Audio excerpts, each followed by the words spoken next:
মথুরার মহারাজ কংস পিতা উগ্রসেনকে বন্দী করে বসলেন মথুরার সিংহাসনে। একদিন মহারাজ কংস সিদ্ধান্ত নিলেন তিনি দিগ্বিজয়ে যাবেন। মহামন্ত্রী চাণক্যকে ডেকে সুন্দরভাবে রণসজ্জা করলেন।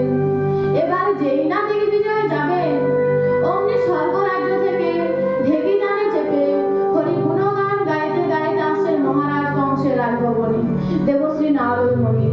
কেমন ভাবে ও